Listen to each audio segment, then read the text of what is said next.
Segura aí.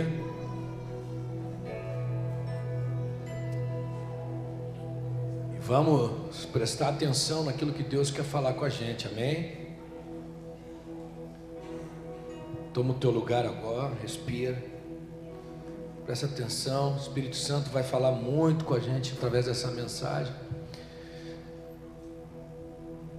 Amém? Glória a Deus. Vamos lá então. Durante a semana eu estava preparando essa palavra e eu fiquei meio em dúvida se eu ia ministrar essa, se eu ia ministrar a outra. E ontem eu disse não, eu vou terminar essa aqui porque já não foi fácil ter que montar e agora ter que fazer outra. Eu não sei se eu vou conseguir. Aí eu disse, mas Senhor, eu não estou conseguindo entender um pouco ainda o tema da mensagem com aquilo que o Senhor quer falar. Então me ajuda. Eu acho que o Espírito Santo me ajudou um pouquinho hoje, porque foi hoje que eu consegui terminar ela.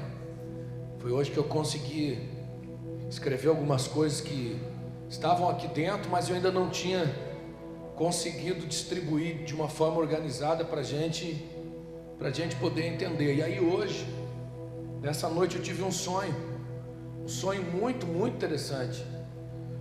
E eu sonhei que a minha cunhada tinha morrido. Ela está sentada aqui na frente.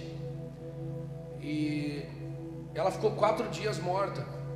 E a gente guardou o corpo dela numa peça para fazer o velório quando toda a família estivesse ali. Só que da família vieram poucas pessoas, a maioria era da igreja. E aí nós olhávamos ela deitada naquela cama, naquela peça, e nós não acreditávamos que ela estava morta, porque ela é uma jovem. E aí eu disse assim, meu Deus do céu, eu não tenho condições de fazer isso, mas não dá para enterrar alguém tão novo assim. E a minha esposa no sonho falou assim, amor, vai lá, ressuscita ela. Eu falei, mas como que eu vou ressuscitar ela se eu nunca orei pelo morto? Eu tenho até medo de chegar perto de morto, irmão. Toda vez que me convida para ir fazer uma cerimônia fúnebre, eu faço lá da rua. O pessoal fica na capela, eu fico no lado de fora, porque eu não gosto. Eu disse, como é que eu vou entrar lá dentro? E como eu vou orar por ela e ressuscitar ela? Eu vou ter que tocar nela, eu não posso tocar nela. E eu comecei a pensar e olhar a tristeza de todos que estavam ali. De repente eu entrei na peça. E quando eu entrei na peça, eu disse assim, em nome de Jesus, levanta e anda. Mas sabe quando você fala isso sem a certeza de que vai acontecer? Porque todo mundo pediu, eu tinha que fazer. E quando eu terminei de falar, levanta e anda, ela levantou, cara do céu. No sonho eu não corri, não sei porquê. E ela levantou, e quando ela levantou, todo mundo entrou na peça celebrando e fazendo festa, e apareceu o esposo dela vindo por uma outra porta, e todo mundo foi correndo e foi abraçar ela e tal, e ninguém deu bola para mim. E ninguém olhou e disse assim, pastor, o senhor é o cara, o senhor ressuscitou ela. Não, foi todo mundo lá abraçar e tal. E eu saí dali triste, porque eu fiz algo que não é comum a gente ouvir falar, né? Ainda que era um sonho, pelo menos no sonho as pessoas tinham que reconhecer. E eu fui para uma peça e eu falava, ei, eu ressuscitei ela, e ninguém dava bola, porque todo mundo ficou feliz porque viu ela viva. Aí veio o marido dela, abraçou, beijou, e ela beijou ele, e não lembrou de vir agradecer para mim, dizendo, obrigado porque você orou e eu voltei a viver. E eu saí dali muito triste, pensando. E quando eu acordei hoje, eu disse, Deus, que sonho maluco é esse? Me dá um entendimento para poder, se isso aí tem a ver com a palavra, ou se eu quer me deixar mais confuso. E eu sentado na frente do computador ali, escutando alguns louvores, pedindo entendimento do sonho, e aí Deus falou para mim, é mais ou menos assim, a igreja já está morta, já faz algum tempo, e alguém tem que fazer alguma coisa para ela acordar. Só que quem fizer alguma coisa para ela acordar não precisa de mérito, porque não é você que faz, sou eu. Alguém só precisa ir ali e liberar a palavra para que eu faça, mais nada.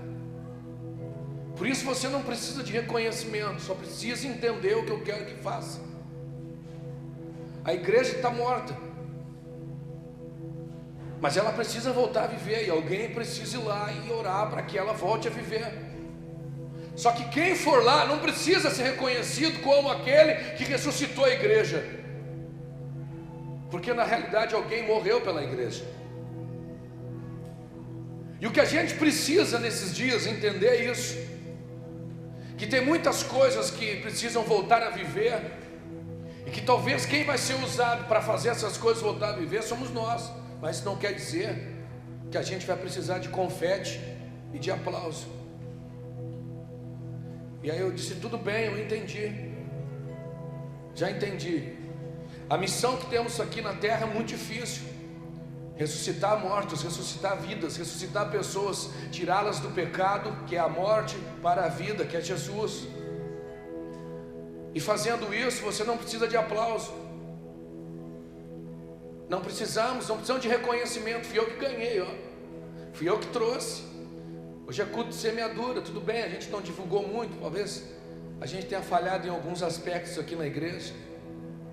Agora no segundo semestre nós vamos começar a implantar na igreja as casas de paz. Semana que vem eu vou falar mais sobre isso, porque hoje não vai dar tempo, senão não vou conseguir entrar na mensagem. A não ser que vocês não se importem de ir embora à meia-noite, mas a gente vai ter que fazer algumas coisas, e para essas coisas se tornarem eficazes, você tem que entender. Você não precisa de aplausos, porque você tem que entender o que está fazendo e para quem está fazendo. É isso que importa. O que importa é para quem estamos fazendo. A gente acha que quando faz alguma coisa o mérito é nosso. Quando Deus perguntou a Ezequiel, esses ossos podem voltar a viver? O que Ezequiel respondeu? O Senhor é que sabe, Deus, eu não sei. Ezequiel, então libera uma palavra sobre eles, só isso.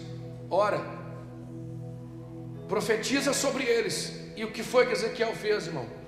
Liberou a palavra. Mas quem deu vida foi Deus. Que nem o trabalho que os meninos fizeram aí essa semana, ir na rua levar lanche para o pessoal de rua. A gente parabenizou porque é um trabalho legal. E agora nós vamos sentar, conversar e montar a equipe aí para trabalhar nessa forma aí. Mas isso não precisa chamar todo mundo aqui em cima e aplauso, confete, reconhecimento, honra ao mérito, medalha. É isso que está dificultando a gente enxergar o que Deus quer fazer. E talvez seja por isso que algumas coisas Deus não esteja fazendo, porque a gente está muito afim de tomar o lugar dele. E Deus não divide glória, Deus manifesta a glória. Entenda isso. Deus não divide glória com o homem, Deus manifesta a glória dele no homem. Amém? Aí o sonho maluco fez eu entender a mensagem de hoje. Não se contente com esmolas, apenas enxergue. Apenas enxergue. Precisamos enxergar aquilo que Deus está fazendo, para entender o que Deus vai fazer, para a gente poder estar inserido dentro do propósito. Parar de querer fazer como nós queremos, do jeito que a gente quer, para fazer aquilo que precisa. Eu não queria orar por ela, mas precisava, era preciso. Talvez vai ter coisas que a gente não quer fazer, mas precisa fazer. Talvez vai ter coisas que você não tenha vontade de fazer, mas alguém tem que fazer. Porque eu fiquei pensando, vendo um sonho, hein? Como a gente é, né? Eu fiquei pensando todas as formas de que homens ressuscitaram outras pessoas na Bíblia. Eu falei assim, meu Deus, teve um profeta que deitou em cima do morto. Eu não vou deitar em cima do morto. Nunca. Teve um profeta que deitou em cima do menino e começou a clamar para Deus trazer o menino de volta. Eu falei, eu não vou fazer isso. Eu vou fazer que nem Jesus, saia para fora. Eu não vou entrar aí. A gente vai ter que fazer coisas que precisa fazer, e não só aquilo que eu quero e o que eu gosto de fazer. Vou dizer uma coisa para você. Eu admiro todos que ministram louvor, que cantam louvor, que cantam aqui na igreja. Admiro. Eu entendo uma grande diferença. Deus me deu um talento de ministrar e isso é inegável. Eu não vou ser hipócrita com você, eu sei disso. E o que eu mais tenho orado a Deus é para que alguém apareça que faça muito, muito, muito bem feito. Não porque eu sou melhor, porque eu não quero mais fazer. Porque você acha que eu gosto de cantar, pregar? Não, eu queria poder chegar, sentar, escutar o louvor e depois subir só na hora da palavra. Mas por enquanto ainda preciso fazer para ajudar elas, porque elas estão aprendendo. O pessoal está aprendendo. O pessoal está começando a desenvolver isso, porque muitos anos a galera antes de chegar aqui na Sara Brasil, que foi de outras igrejas, aprendeu a cantar. Agora estão aprendendo a adorar. Então a diferença é essa, porque todo mundo pensa, o pastor canta porque ele quer cantar todo o culto. Não, porque eu sei o quanto eles precisam da minha ajuda aqui. E a igreja também sabe. Então eu estou aqui não é porque eu quero, é porque precisa. Eu gosto de cantar, eu gosto, mas eu não queria, principalmente quando eu vou pregar. Mas precisa, e alguém tem que fazer o que precisa ser feito. Alguém precisa chegar aqui, ajudar elas, treinar, trabalhar, mostrar para eles. Alguém tem que pegar um menino que nunca orou pela uma santa ceia e botar ele aqui e ensinar ele, que nem foi feito com o Leal. Alguém tem que fazer. Você prepara. Precisa. Talvez alguém diga assim, poxa vida, mas bota os caras a fazer sem saber, mas se ele nunca fizer, nunca vai aprender. Nunca vai aprender. Em outros lugares vão dizer, como que bota um líder ali a ajudar a orar na Santa Ceia? Isso é coisa de pastor e presbítero. Isso é coisa de quem já está com o coração no coração do Pai, entenda isso. A gente não está enxergando coisas tão simples. Vamos lá. Nós temos aqui no capítulo 9 do Evangelho de João. Eu não vou abrir, mas vou ler para a gente não. A gente vai dar uma acelerada aqui. João narra a história de um homem cego de nascença, um acontecimento cheio de revelações poderosas para nós nesses dias. Mas enquanto a igreja está cuspindo no chão para fazer lodinho, nós estamos deixando para trás algumas revelações que são fundamentais. Enquanto a igreja lê a história de Jesus que cura o cego, que cospe no chão, faz um lodo, passa nos seus olhos e manda ele lavar os seus olhos no tanque de Siloé. Enquanto a igreja está imitando Jesus, cuspindo no chão e fazendo lodinho no culto, a gente não está entendendo as coisas principais e as revelações fundamentais que a palavra traz para a gente. Porque os nossos olhos, eles estão muito mais voltados para as coisas materiais do que as espirituais. A igreja está muito mais preocupado em curar as pessoas que estão com problema. Claro que o Evangelho é o poder de Deus para curar também, mas a gente está muito mais preocupado em trazer para uma pessoa uma cura física do que o entendimento sobre reino. Porque quando você entender reino, você vai entender que talvez algumas coisas que a gente esteja vivendo, elas podem ser na nossa vida um desafio na nossa fé, uma tribulação, sei lá.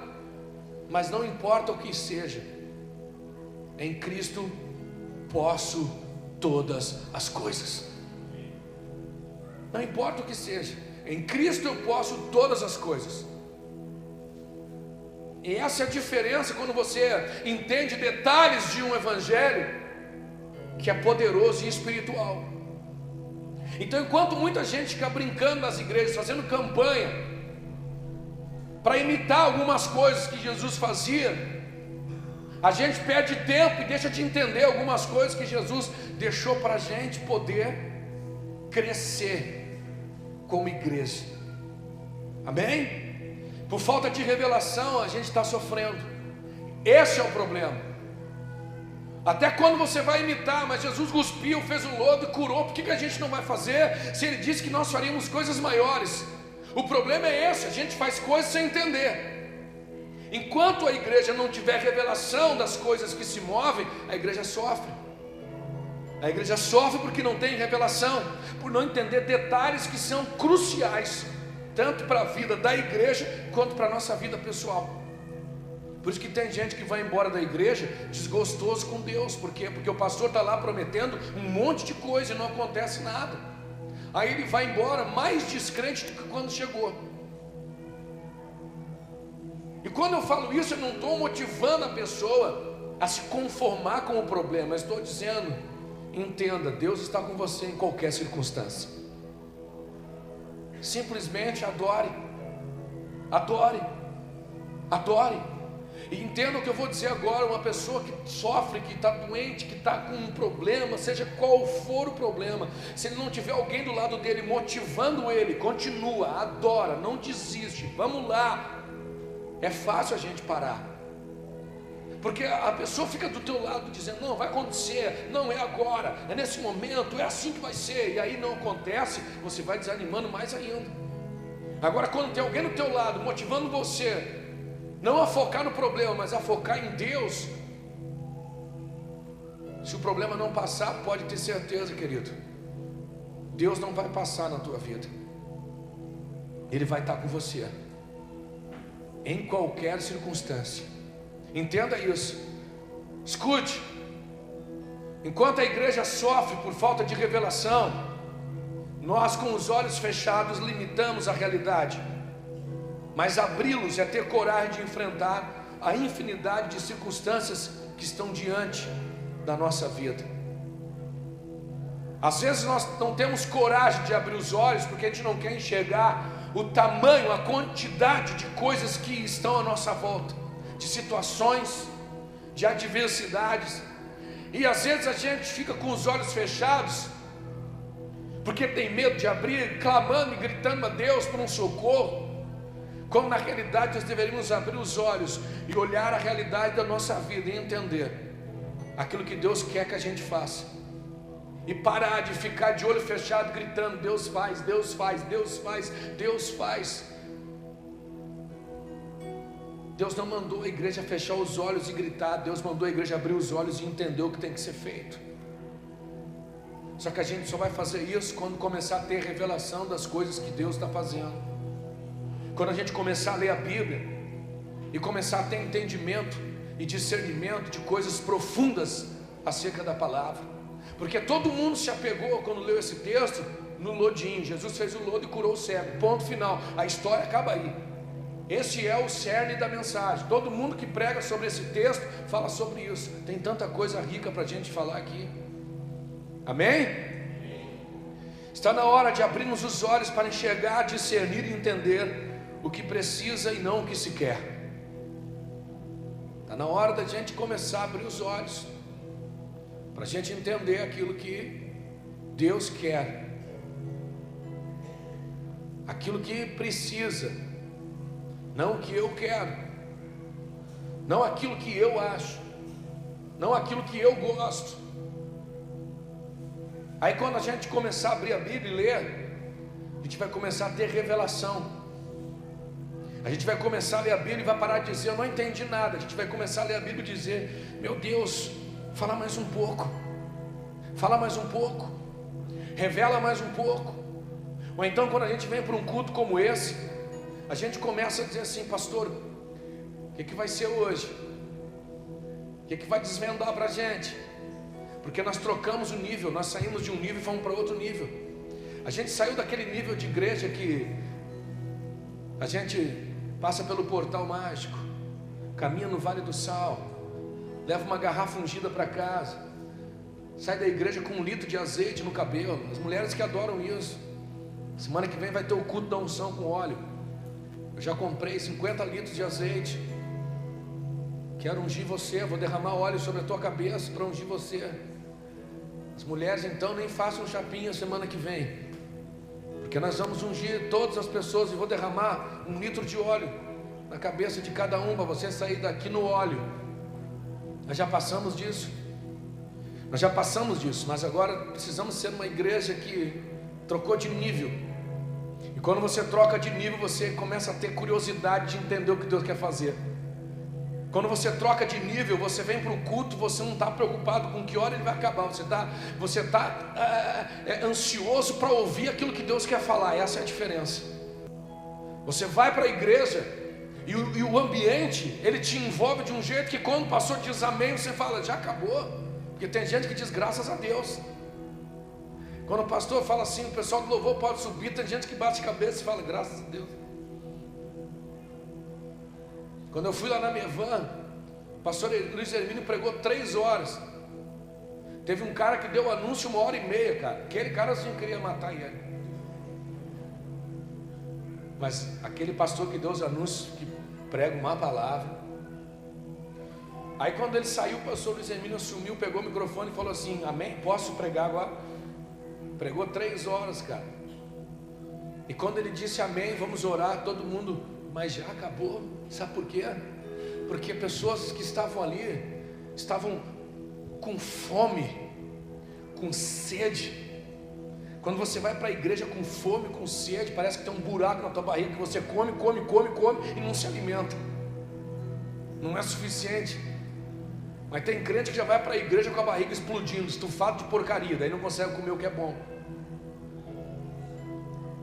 Amém? Pegou isso aí no teu espírito? Quando você vai para a igreja em jejum, aí Deus oferece um banquete de conhecimento, você come, parece que está com o saco furado.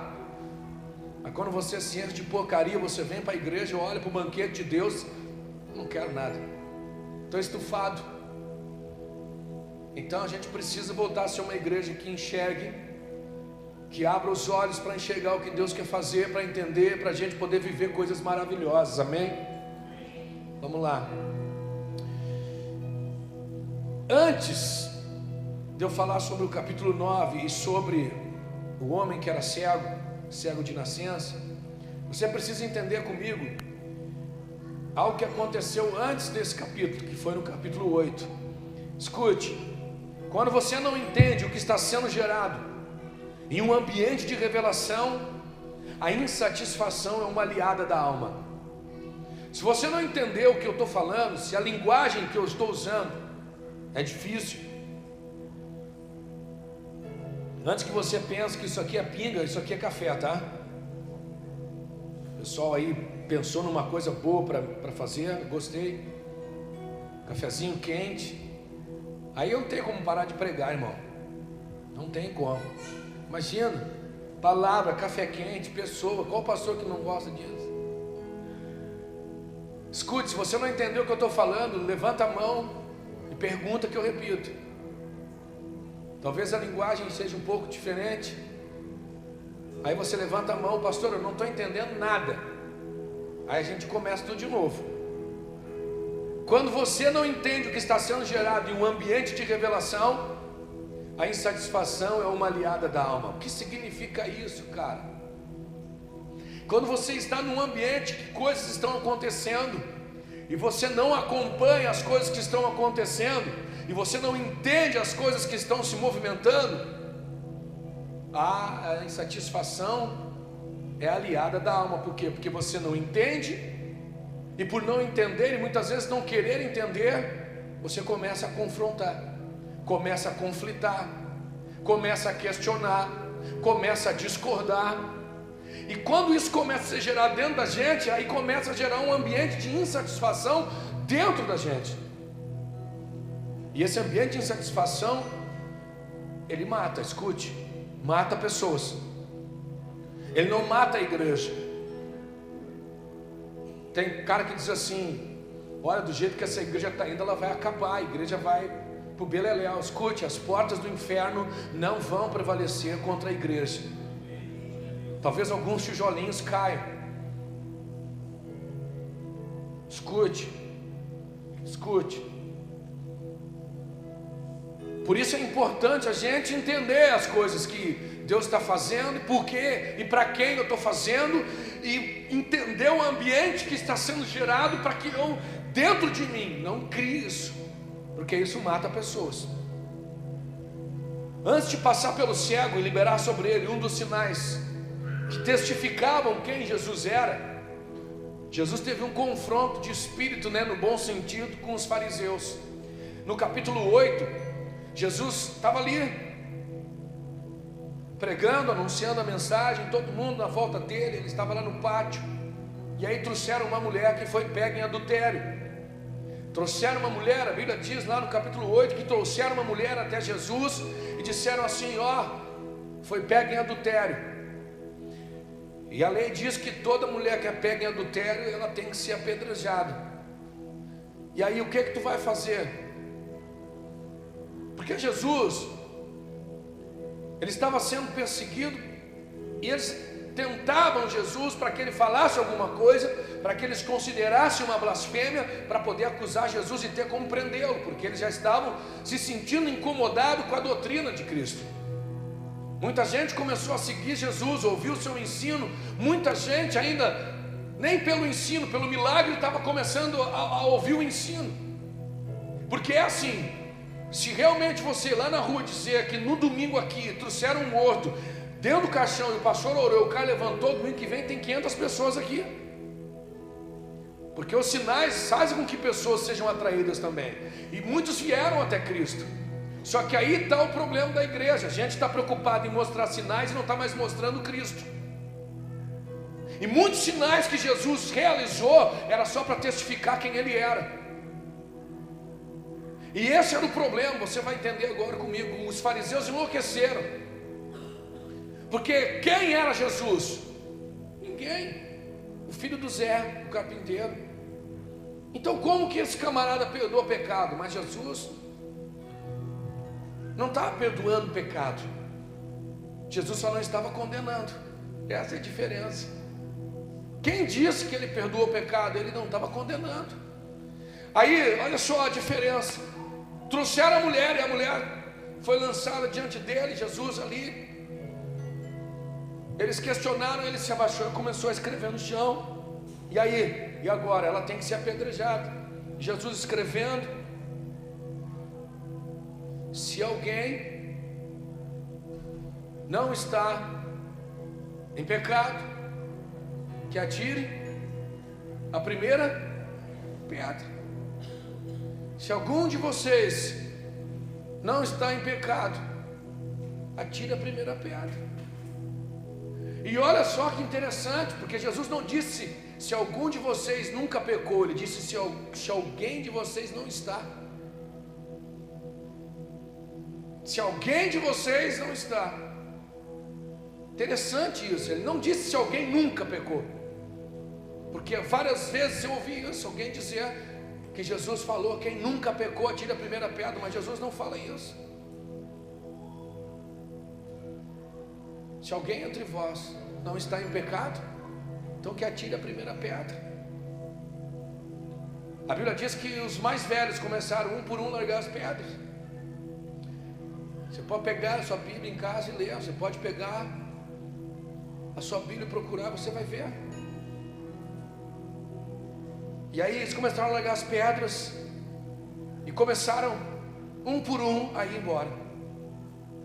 Um por um a sair. E só ficou a mulher. E Jesus faz uma pergunta para ela. Essa é a diferença. Jesus faz uma pergunta: onde estão os teus acusadores? Eles não te condenaram? E o que a mulher disse? Não. Então nem eu te condeno. Só que quando você vai ler a Bíblia, é óbvio, a gente hoje infelizmente sofre, porque as nossas traduções elas foram sendo, para ficar um pouco mais claras no nosso entendimento, foram sendo modificadas, adulteradas, foram sendo transformadas. Porque Jesus, querido, quando pergunta para os fariseus sobre se alguém aqui está em pecado, não está em pecado, atire a primeira pedra, coloca eles, mesmo que se achassem sem pecado, numa condição de quem sou eu não sou ninguém. Jesus traz a consciência deles isso. Por isso que eu aconselho você que gosta de ler Bíblia, quando for ler Bíblia, lê na versão revista e atualizada, e também procura no grego, dá uma olhada. Tem uma Bíblia no grego muito boa, que te faz entender verdadeiramente a interpretação das palavras, porque uma palavra pode mudar toda a história. Porque a gente passou a vida inteira ouvindo alguém dizer assim: quem nunca pecou atire a primeira pedra. Mas Jesus não faz essa pergunta. A pergunta é: quem não está? Quem não está? Na sua maneira, minha Bíblia está diferente aqui. Aqui não está assim. E a gente vai passar a vida inteira sendo juiz dos outros, porque a gente acha que é santo demais. Só que aí Jesus, ele não está preocupado com isso. Sabe por quê? Porque ele não está ali para julgar. Ele não veio para julgar. Escuta, Jesus não veio para julgar. Mas me diz em qual momento Jesus disse que perdoou a mulher? Nenhum. Pode pegar e pode ler. Jesus não disse, vá, teus pecados estão perdoados. Jesus não disse, eu te perdoo. Mas ele já falou uma vez para alguém, agora vai, não peques mais. Agora vai, não peques mais. Não é a mesma coisa que dizer eu te perdoo. É diferente. Porque Jesus disse, eu não vim para julgar, eu vim para salvar. Então quando Jesus faz com que os fariseus entrem em conflito, e aí eles começam a largar as pedras, eles vão embora, e Jesus olha para ela, cadê os teus acusadores? Não estão mais aqui, né? Não. Eles te condenaram? Não, então nem eu.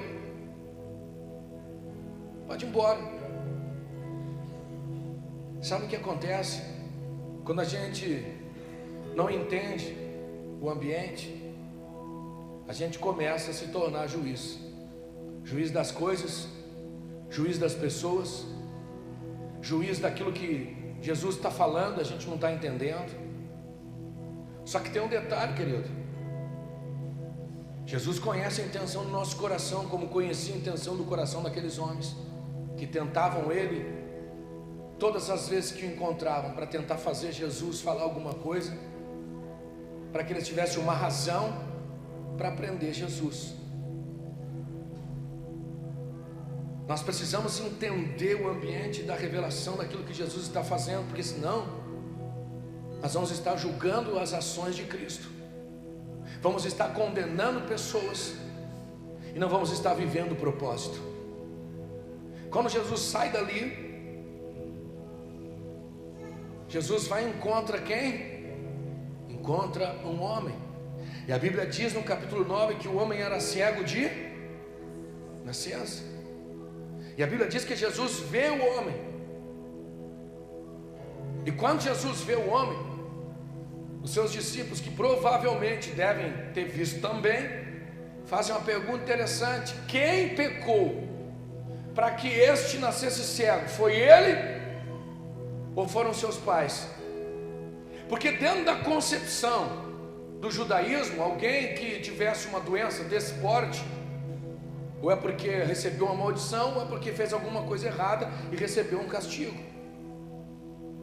Por isso que Jesus falou para eles: vocês têm olhos, mas não veem, têm ouvidos, mas não ouvem.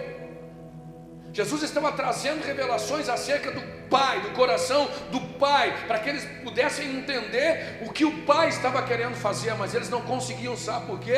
Porque eles só conheciam o Deus que Moisés apresentou para eles, um Deus que colocou para eles regras, um Deus que colocou para eles condições, e sem essas condições não serve. Só que na realidade a intenção de Deus nunca foi impor condições, foi fazer o homem entender o coração dele.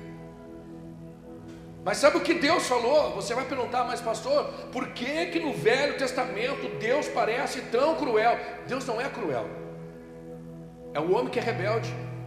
Tanto que Deus fala para Moisés: Moisés, esse povo é um povo de duro a servir, é um povo de coração duro, é um povo rebelde. Como que a gente vai lidar com essa gente? Como? Não tinha como ter relacionamento. Deus teve que criar uma série de regulamento. Quando você cria regulamento é porque não tem relacionamento. Essa é a diferença. Se eu tenho que criar regulamento, botar uma placa aqui na frente dizendo não suba no altar, é porque o nosso relacionamento está rompido, você já não obedece mais o que eu pedi, agora eu tenho que dar uma ordem. Deus pediu, não façam imagens e esculturas. A primeira coisa que eles fizeram foi um bezerro. Então aí Deus tem que dizer agora: eu não quero que faça, e se fizer vai acontecer isso. Porque não precisava. Que se você entendesse o coração do Pai, se você entendesse o coração de Deus, se você entende que o pastor disse: não sobe aqui, Porque de repente pode alguém subir e quebrar alguma coisa, como já aconteceu uma vez, uma criança quebrou uma guitarra de um irmão, e quem teve que pagar? Então, não, pastor, show, é isso aí. Mas daí não adianta, daí o pastor tem que vir e botar uma placa ali na parede: proibido subir no altar, para que não quebre nada. Quem subir pegará 6 meses de doutrina, 33 Santa Ceia sem tomar, vai ter que dizimar 3 vezes por mês. Tem gente que não vai chegar nem perto do altar. Então, quando você tem que estar criando regulamento, é porque você não está entendendo o que está no coração do Pai. Aí não há relacionamento, tem que ter ordens. Aí tem que estar mandando, tem que estar sendo duro. Deus não queria nunca ser desse jeito. Não precisava ser assim, mas o povo era rebelde, coração duro. É difícil, é que nem filho em casa. Você tem um filho em casa que você olha para ele, ele acorda de manhã e diz assim: bom dia papai, tudo bem? O que você vai fazer para ele? Vai abrir um sorriso, vai lá pegar ele no colo e vai dar um beijo. Agora quando você acorda de manhã e olha para o seu filho, ele olha para você, já sai já resmungando de cara feia, você pega o chinelo e atira na cara dele. É assim que funciona. Imagina, acorda de manhã, dá de cara com o pai, com a mãe, assim, já acorda com aquela cara de quem não... Quando se tem muito regulamento é porque não há mais relacionamento. E era por isso que Deus tinha que se relacionar sempre com um que Ele escolhia. Ele tinha que achar alguém para Ele poder se relacionar, para Ele poder fazer entender aquilo que Ele queria. Mas o Deus do Velho Testamento, querido, é o mesmo Deus do Novo Testamento, nada mudou. Ele é o mesmo ontem, hoje e sempre. Só que agora Ele mandou Jesus, ó, vai lá, faz esses caras entender meu coração, antes que a religião mate eles, antes que a religiosidade, antes que os regulamentos os afastem cada vez mais de mim. Então Jesus começa a revelar o coração do Pai. Por isso que para o judeu, esse cara, ele é cego. Quem pecou? Ele ou os pais? Isso é maldição. Essa era a mentalidade. Porque eles não viam Deus como um pai, eles viam Deus, sabe, o Senhor dos senhores, o Deus majestoso de glória e poder. Se desagradar, sabe o que acontece? Mas na realidade a gente já não estava mais agradando Deus, eles não estavam mais agradando Deus há muito tempo. Então é hora da gente começar a pensar. Jesus olha para aquele homem e fala assim: ele não está assim porque alguém pecou. Ele está assim para que a glória de Deus se manifeste através da vida dele. Olha só o que Jesus diz. Outra coisa que eu já ouvi: a glória de Deus manifeste nele. Não, para que a glória de Deus se manifeste através dele, querido. Olha que forte isso. Jesus diz para eles que aquilo que ele tinha era para que a glória de Deus se manifestasse através dele. Sabe por quê? Quem era a glória de Deus na terra? Jesus, querido. Ele era a manifestação da glória. Mas como assim Jesus tinha que manifestar através do cego? Sim, sabe por quê? Você sabe o que Jesus disse? Sabe o que ele disse? Quando ele estava lá e abriu o livro de Isaías e começou a ler acerca dele mesmo, o que ele disse? O Espírito do Senhor está sobre mim e me ungiu para quê? Para dar vista aos cegos. Dar vista aos cegos era um dos sinais do Messias. Quando o Messias viesse, uma das coisas que ele faria era dar vista aos cegos. Então, se Jesus precisava dar vista para um cego, o que precisava ter? Tinha que ter um cego.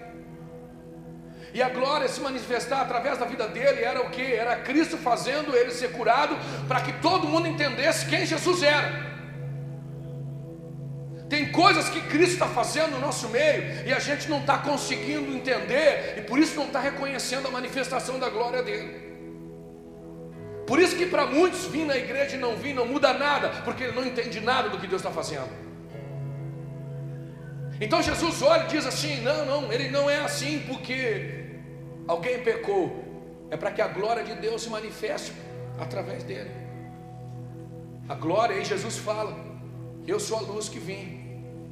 Enquanto é dia, vamos fazer coisas. Eu sou a luz que veio para trazer, eu vim trazer luz no meio da escuridão. Enquanto eu estiver aqui, não haverá escuridão. Ele era a glória, ia se manifestar através da vida daquele homem. E foi exatamente o que aconteceu. Jesus chega até ele, cospe no chão, faz o lodo, passa nos seus olhos e diz o que? Vai até o tanque de Siloé, se lava. O homem fez isso e assim que ele terminou de lavar-se, a Bíblia diz que ele voltou a enxergar. O homem voltou a enxergar. Eu acho que não querer enxergar é muito mais doloroso do que não ter a chance de enxergar. Não querer enxergar dói muito mais do que nunca ter tido a chance de enxergar. Tem muita gente na igreja assim. Ele não quer ver, ele não quer acreditar. Sabe, ele não consegue, ele olha e vê aquilo que Deus está fazendo, mas para ele é demais, então ele prefere fechar os olhos e fingir que não está vendo.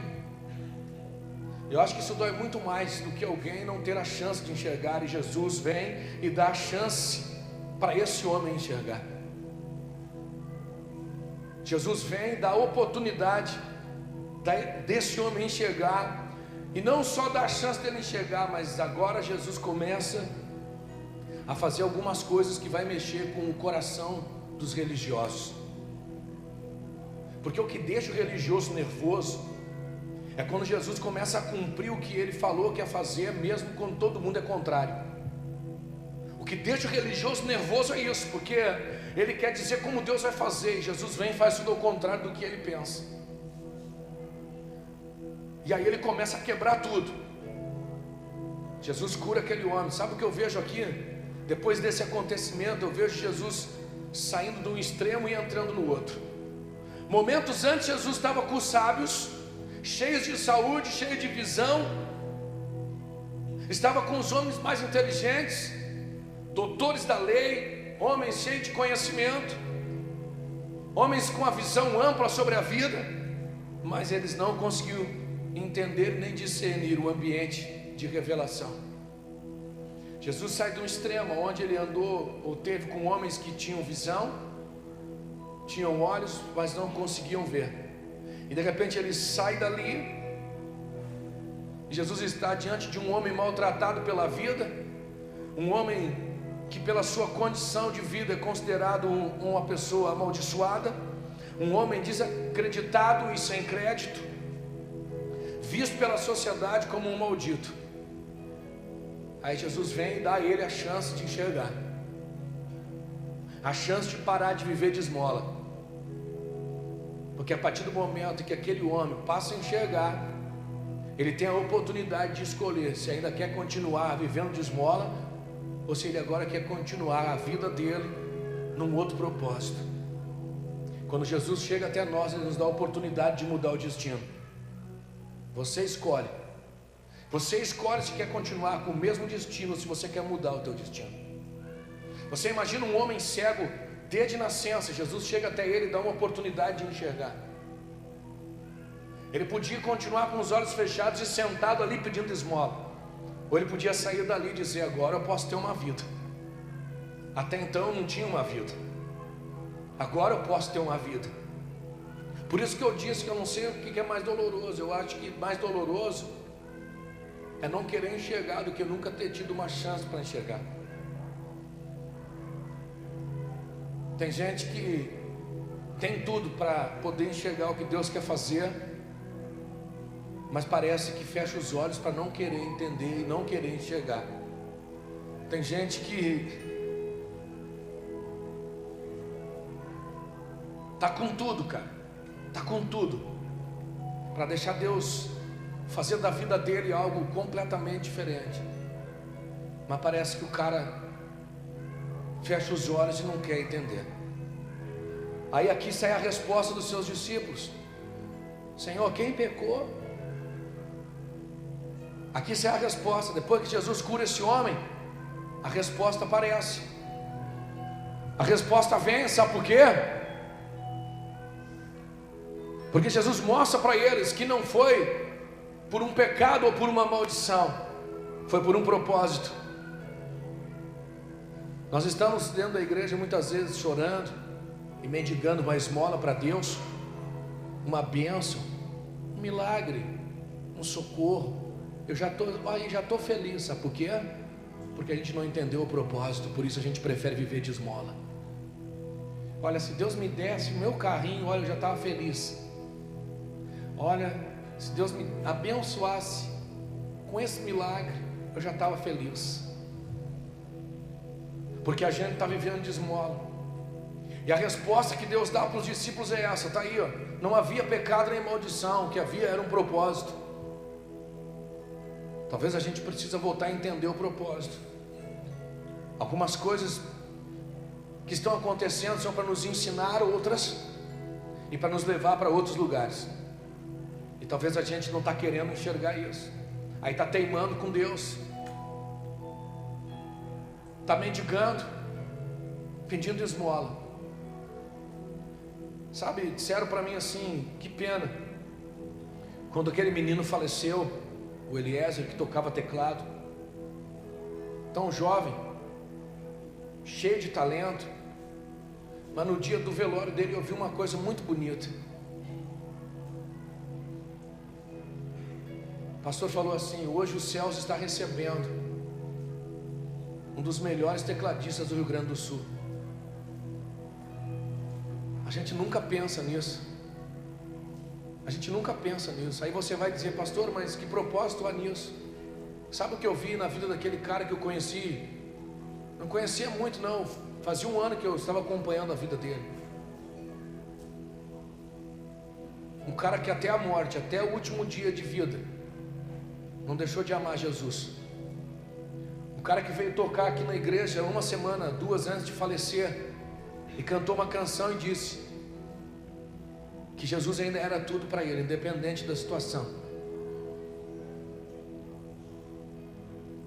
E às vezes alguém precisa pagar alguma coisa para que outros entendam o que Deus está fazendo. Você está cheio de saúde aí, murmurando, reclamando, choramingando pela casa, reclamando, o carro está ruim, o carro estragou, o gás acabou, a descarga não está funcionando, cheio de insatisfação na tua vida, cara. Você não tem nada perto do que algumas pessoas estão enfrentando e elas continuam dando glória a Deus. E elas continuam amando, sabe por quê? Porque elas entenderam o propósito. E talvez a gente não esteja entendendo o propósito. Aquele cara era cego de nascença, não tinha opção. A única coisa que ele tinha era parar num lugar e pedir esmola. Era a única opção da vida que ele tinha. Mas aí alguém apareceu e deu para ele uma outra oportunidade. Mas enquanto ele não tinha uma outra opção, querido, ele virou o propósito. O propósito que estava ali durante anos pedindo esmola, até que um dia Jesus veio e disse: agora vai se cumprir algo que vai mudar não só a vida dele, mas vai mexer com a cabeça de muita gente.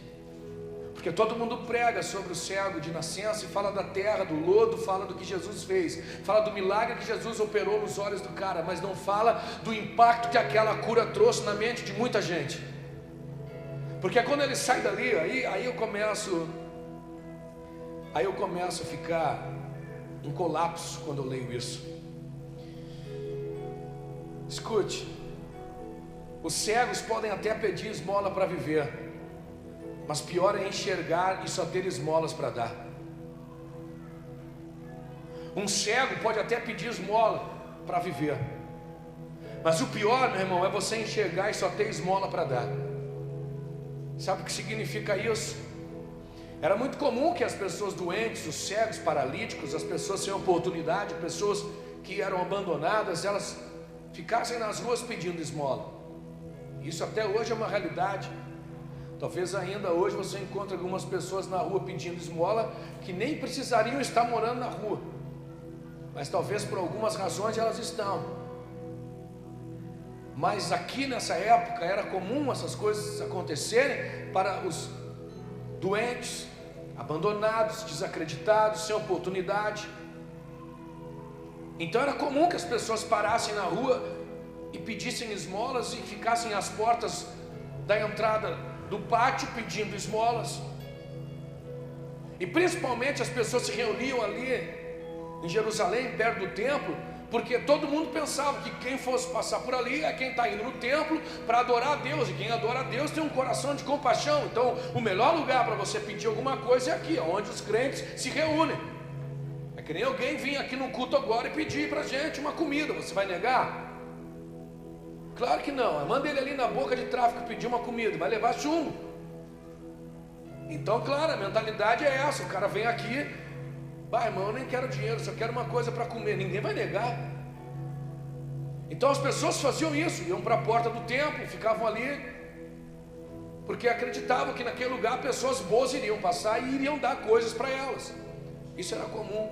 Pedir esmola quando você não tem uma condição de vida é comum. Agora, eu acho que pior é você que enxerga, só tem esmola para dar.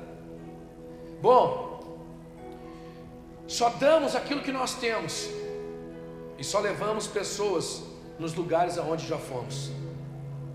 E quando eu falo de esmola, não estou falando de dinheiro não. Estou falando de entendimento sobre aquilo que Deus está fazendo. Porque tem muita gente na igreja que não tem nada para oferecer sobre aquilo que Deus quer fazer, porque nem ele entendeu. Ele vive de esmola, então quem vive de esmola também só dá esmola. Só que aí é que está. Quem não entende, quem não enxerga, é comum viver de esmola. Agora quem enxerga, meu irmão, deveria entender melhor. Deveria ter mais entendimento. Deveria poder olhar e dizer, meu Deus, olha o que ele está fazendo. Mais triste ainda é a gente que tem a oportunidade de poder viver as coisas gloriosas que Deus quer fazer, mas a gente não vive. E quando alguém nos procura para pedir alguma coisa, a gente só tem uma esmola para dar.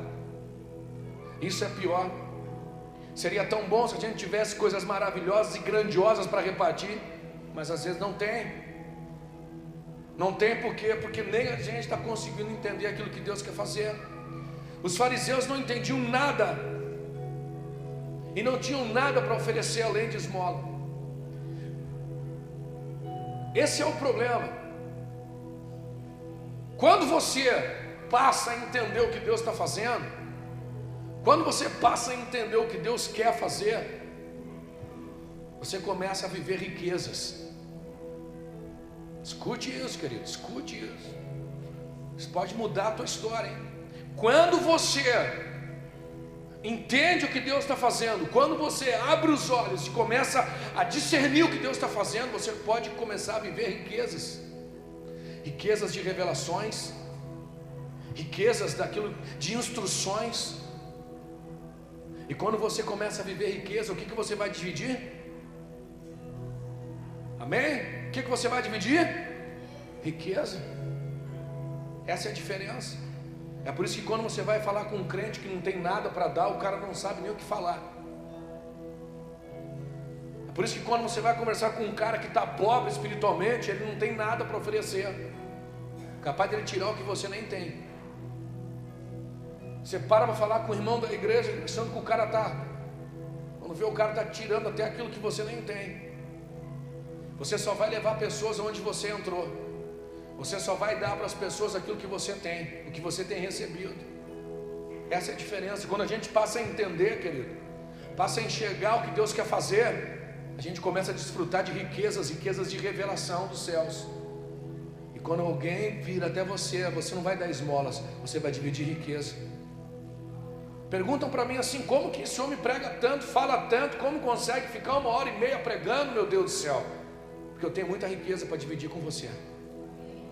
Pior se eu subisse aqui e ficasse 10 minutos falando bobagem. Eu tenho muita riqueza. Às vezes a gente vem pregar aqui e não sabe por onde começa. Não sabe por onde começa, porque é muita coisa que Deus tem colocado no nosso coração. É muita coisa que o Espírito Santo tem dividido. Eu tenho buscado riqueza de Deus para dividir com você. Não é para mim ficar rico. Essa é a diferença. Quando você busca riquezas dos céus, querido, não é para construir um palácio, para você ficar com o teu tesouro ali dentro. O Evangelho é repartir. O Evangelho é repartir, é isso. Amém? Enquanto alguns precisam de uma chance para enxergar, outros pela dureza do coração levam uma vida inteira na cegueira. Essa aí é para matar, né, cara? Enquanto uns precisam de uma chance para enxergar, outros, pela dureza do coração, levam uma vida inteira na cegueira. Após ter curado o homem de sua cegueira, o mesmo que saiu da cidade, ele foi, e os seus amigos, conhecidos, vizinhos, quando o viram: você não era aquele que era cego? Você não era aquele que ficava pedindo esmola? E alguns: não é esse. Não é ele, é parecido com ele. Não é ele, sim, eles. Mas você era cego, como é que você está vendo? Ele falou: sou eu mesmo. Eu era cego, mas agora eu estou vendo. Mas como que você está vendo? Eu estou vendo porque um homem parou na minha frente, cuspiu no chão, fez um lodo, passou nos meus olhos e mandou eu ir lá no tanque, me lavar, e eu estou enxergando. Onde ele está? Não sei. Quem é ele? Também não sei. Acho que é um profeta. Aí todo mundo pirou, porque, meu irmão, não era assim para ver um cara enxergar. E aí de repente, Jesus, que era até então nem tão famoso, porque esse milagre ainda não tinha acontecido, e de repente alguém está enxergando. E esse homem começa a divulgar, e todo mundo fica oriçado, porque assim, sempre que um milagre acontece, todo mundo fica oriçado, todo mundo fica louco pelo milagre. Todo mundo quer saber quem fez o milagre, onde que está o milagre, quem que faz o milagre. E de repente pegaram o homem e levaram até os fariseus. Aí, meu irmão, aqui começa sabe, algo que, se você não quiser viver, você não vai viver, mas se você permitir, Deus vai mudar a tua mentalidade completamente sobre o reino. Quando ele chega até os fariseus, você começa a perceber que a dureza do coração dos fariseus começa a gerar insatisfação, porque a primeira coisa que eles fazem é: quem te curou? Tu não era cego coisa nenhuma. Não, eu era sim, cego de nascença. Como que isso acontece num sábado ainda? Esse homem não é de Deus, ele não respeita o sábado. Quem fez isso não é de Deus. E sabe o que os fariseus começam a fazer? Um monte de questionamento, porque a dureza do coração deles não permite acreditar e enxergar naquilo que Jesus havia feito. A dureza do coração deles agora não deixa eles perceber. E sabe o que a dureza de coração começa a gerar? Começa a gerar insatisfação. E a insatisfação, querido, vai fazendo as pessoas se tornarem cada vez mais cegas, mesmo com os olhos abertos. As pessoas, por causa da dureza do coração, não se satisfazem com as respostas que recebem, porque não são as respostas que querem ouvir, e começam a se tornar insatisfeitas. E aí, meu irmão, escuta, porque agora vai dar uma chacoalhada em você. Todo mundo aqui me ouvindo, amém? Escuta isso. Um cego curado pode virar um profeta, mas um crente cego vira uma pedra de tropeço. Um cego curado, meu irmão, pode virar profeta, mas um crente cego vira uma pedra de tropeço para o propósito. É a pior coisa que tem. Aí, após ter sido curado, visto por muitas pessoas, levaram o homem até os fariseus, e os fariseus não acreditavam naquilo. Eles não aceitavam, eles não podiam aceitar aquilo. Aí sabe o que os pedras de tropeço começaram a fazer? Começaram a indagar. A pedra de tropeço sempre vai se preocupar com a religião e regras, menos com as pessoas. Aí os pedras de tropeço, sabe o que fizeram? A primeira pergunta para ele, para o homem que foi curado, não perguntaram assim: como você está, cara? Está se sentindo bem? Que legal, você está enxergando mesmo? Cara, que maravilha. Você não precisa mais ficar mendigando. Sabe que dia é hoje? Hoje é sábado.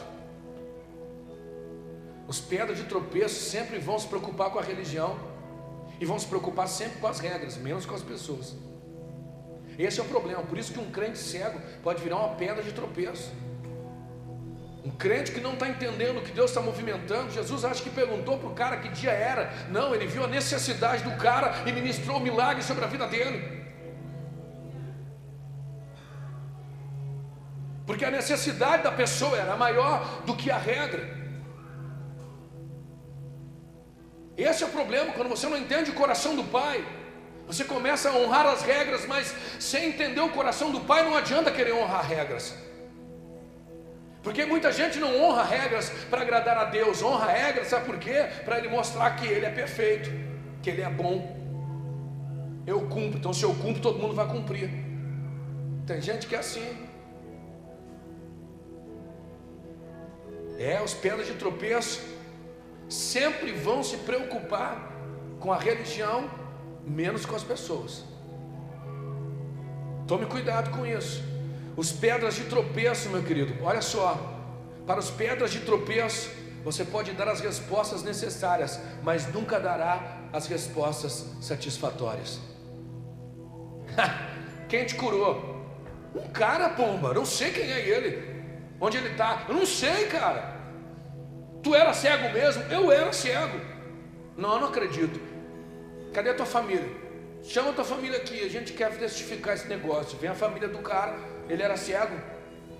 Olha, eu não sei quem fez isso com ele, mas ele era cego. Não me pergunta quem fez, porque eu não sei. Não conheço, nunca vi. A família deles tinha medo. Não sei, nunca vi, não tenho nada que ver. Olha, agora que ele era cego, ele era, desde que nasceu. Mas mais alguma coisa que vocês queiram saber, pergunta para ele. Nós não temos nada que ver com esse negócio. Aí eles olham para ele e começam de novo a perguntar: tu era cego? Eu era, pomba. Cadê o cara que te curou? Não sei, cara. Como é que ele fez? Mas eu já falei, vocês não entenderam ainda. Aí o cego começa a virar profeta, porque ele começa a pregar para quem já era para estar entendendo o que Deus está fazendo. Aí o cego já está parado, ensinando para eles e repetindo para eles aquilo que era para eles, já está entendendo antes do cego. Cara, para os pedras de tropeço, escute, você sempre vai dar as respostas necessárias, mas nunca vai dar as respostas satisfatórias. Quando a pessoa, cara, está com os olhos vendados e não quer enxergar e está insatisfeita, você pode dizer para ela tudo que é necessário, mas nunca será o suficiente. Nunca vai ser o suficiente, nunca vai estar bom. Bom, aí, quem foi, como foi, onde ele está? Fizeram diversas perguntas. É assim que funciona. O crente satisfeito coloca o pastor na parede com uma metralhadora. Aí o pastor dá todas as respostas que ele precisa, mas nenhuma é suficiente. O crente insatisfeito pega Deus e começa a questionar Deus. Deus dá algumas respostas que são necessárias para ele entender, mas aquelas não são as que ele quer. Esse é o problema quando a gente está com o coração endurecido. A gente não consegue entender, a gente fecha os olhos e não quer enxergar, e as coisas estão diante de nós. Aí sabe o que acontece? Quando você passa a enxergar, você percebe que não precisa mais de esmola, você agora está rico. Sabe o que o cego faz? O homem que era cego agora quase vira profeta, sabe por quê? Porque ele começa a dar respostas que aqueles homens eram para estar dando para ele. Ele começa a falar coisas que era para aqueles homens estar ensinando ele. Toma cuidado, vai ter pessoas que vai passar você, hein? Por isso que os últimos serão os primeiros, toma cuidado. Tem muita gente por aí, não estou falando aqui na igreja não. Tem muita gente que vem para a igreja e acha que ele tem algo garantido. A única garantia que nós temos é que ele voltará. A única garantia que nós temos é que ele voltará. Agora, ninguém tem lugar garantido em nada. Talvez algumas pessoas que hoje não estão enxergando vão começar a ver melhor do que nós. Se a gente não atentar para aquilo que Deus quer fazer, talvez algumas pessoas vão começar a enxergar coisas que faz anos que Deus quer mostrar para a gente não consegue ver. Aí ele pega um camarada aqui, excluído da sociedade, um cara doente, um cara considerado maldito, vai lá, faz um milagre, e de repente sabe o que o cara está fazendo? Está lá, ó, pega o versículo 30, do 30 ao 34, lá no capítulo 9, e você vai ver, o cara já está pregando para os fariseus.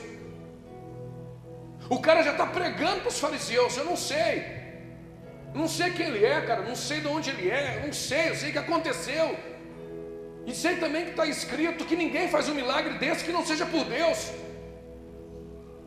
O cego está lá pregando para os fariseus, e os fariseus estão apavorados. De repente ele fala assim: por que vocês estão fazendo tanta pergunta? Vocês querem ser discípulos dele? Não, a gente é discípulo de Moisés, discípulo dele é tu. Sabe o que acontece? Algumas pessoas vão começar a enxergar antes da gente, e nós vamos ter que sentar e ouvir elas ainda. Escute, nós vamos ter que sentar e ouvir elas. Aí o cego está lá, meu irmão, fazendo eles lembrar daquilo que está escrito. Mas não está escrito, cara, que essas coisas não acontecem pelas mãos de pessoas pecadoras. Não está escrito que quem fizesse isso é porque era enviado de Deus. E eles, o que é? Quem é tu para nos ensinar? Tu é um pecador. Aí os fariseus enlouqueceram. O que tu pensa que é para nos ensinar? É assim, os pedras de tropeço, querido, nunca vão reconhecer que eles precisam aprender. Eles acham que já sabem tudo. Pode até saber, mas se você não entender, não serve para nada.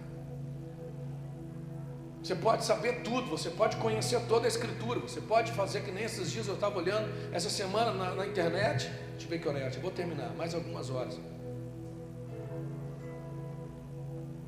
Porque se não olharam assim, só algumas horas eu falei, não alguns minutos.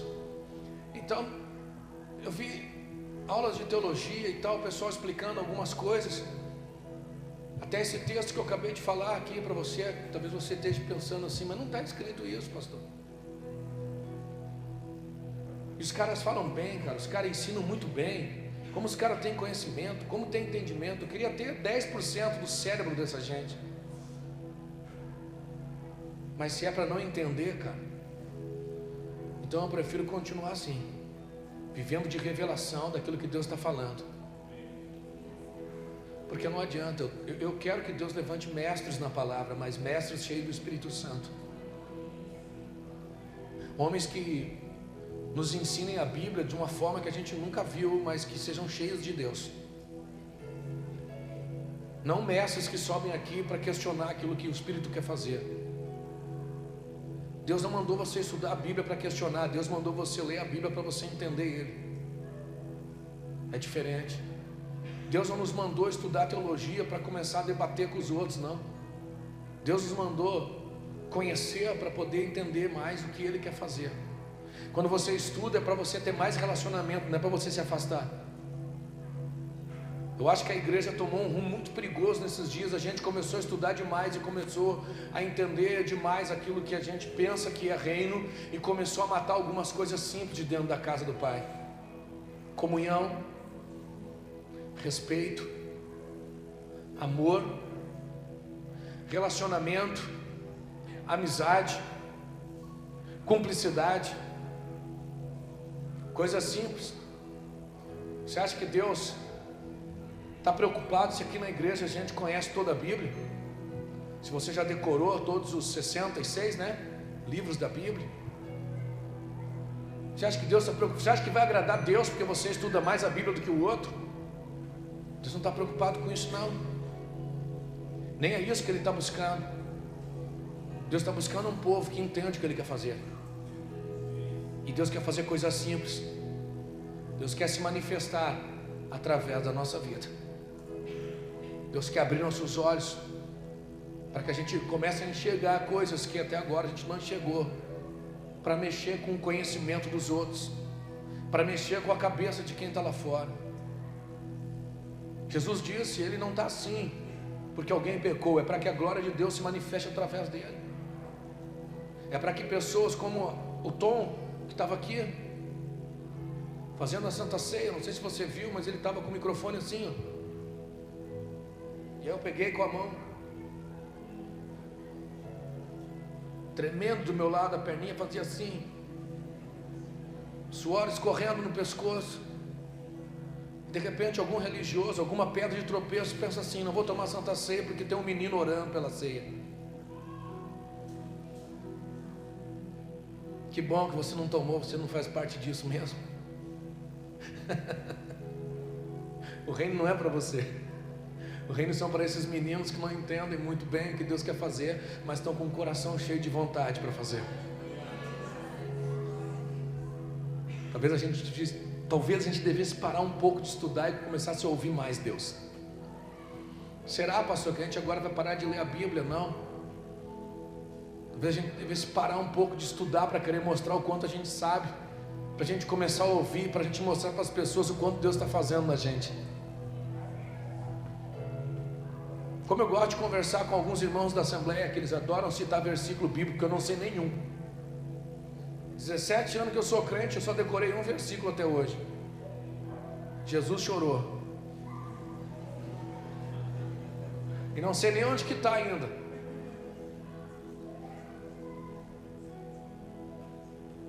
Mas uma coisa eu sei: Ele sempre vai secar as minhas lágrimas.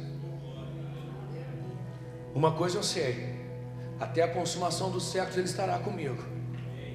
Uma coisa eu sei: Ele pega um cego e faz virar profeta. Isso eu sei. Então eu acho que está faltando a gente começar a entender isso. Perguntaram para mim um dia se eu já estudou teologia. Eu falei: não, eu nunca estudei teologia. Eu fiz seminário porque eu tinha que fazer, eu era obrigado, eu tinha que mostrar para os outros que eu tinha um currículo, que eu tinha um diploma, quer dizer, só para isso. Porque eu nunca esqueci o que um professor falou um dia numa aula para mim: vocês estão aqui para aprender difícil, para ensinar fácil. A igreja não precisa de teologia, elas precisam do Espírito. Mas não tem que conhecer a palavra, pastor. Tem. Mas às vezes você conhece toda a palavra e não conhece o coração do Pai. E aí você tem um grande problema. As pessoas curadas, aí eu vou terminar agora, tá? Vou terminar agora a primeira parte da mensagem, depois vamos para a segunda. A gente vai fazer um intervalo, tomar um café e voltar. Hoje é uma conferência, não sei se falaram para vocês. A gente tem cantina, temos pastéis a R$50. Os pastéis são ungidos, foram trazidos da Síria, casa da irmã Síria. Aleluia. Vieram de Israel, o irmão Israel, o esposo da irmã Síria. Fritaram os pastéis. Aleluia. Pessoas curadas dão respostas.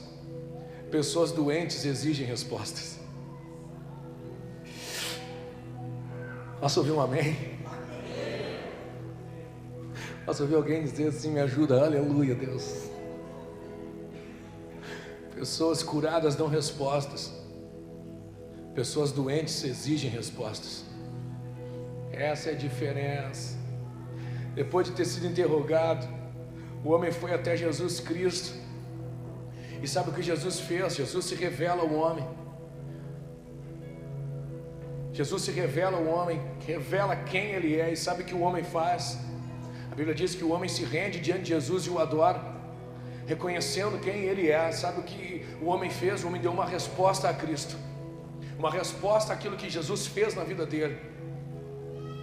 E sabe por que ele fez isso? Porque ele se sentiu curado por Deus. E todo homem que é curado por Deus, todo homem que recebe algo de Deus no seu coração, o homem que é ministrado, o homem que é tratado, o homem que é curado por Deus, ele sempre vai dar uma resposta. Mas quem ainda está doente, sabe o que faz? Começa a pedir respostas. O homem doente, ele quer respostas. E é por isso que está na hora da gente permitir que Deus comece a curar a gente de dentro para fora. Porque Deus espera respostas da igreja. Quais são as respostas que a gente tem dado? Quais são as respostas? Saímos de um culto como esse, amanhã fazemos o quê? Voltamos para a nossa vida normal? Trabalho, família, contas. Saímos de um culto como esse, amanhã a gente faz o quê? Espera o próximo culto, pastor, até quarta. Saímos de um culto como esse, a gente começa a dizer: Deus, agora eu estou vendo. Talvez eu ainda não saiba tudo, mas eu sei o suficiente para te dar uma resposta. Faz alguma coisa através de mim. Leva em algum lugar para que algo aconteça através de mim. Talvez está na hora da gente acordar, a gente está morrendo. Talvez alguns já estejam até mortos e a gente precisa voltar a viver, querido. E quando voltar a viver, vai voltar a enxergar. Amém? Pessoal do louvor, sobe aí.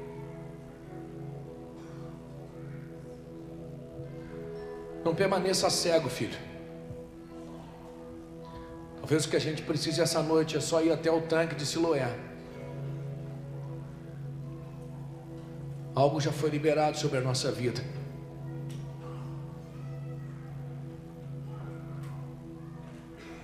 Talvez voltar a enxergar essa noite é só uma questão de querer. O homem fez tudo o que Jesus disse. Ele não perguntou nada. Por que o Senhor está passando esse lodo nos meus olhos? O homem não falou nada. Jesus cuspiu no chão, fez o lodo, passou nos seus olhos e disse: vai até o tanque de Siloé e lava-te. O homem foi e voltou enxergando. Talvez a gente precise só ouvir o que Jesus está falando para fazer o que Ele quer. E a gente vai voltar enxergando.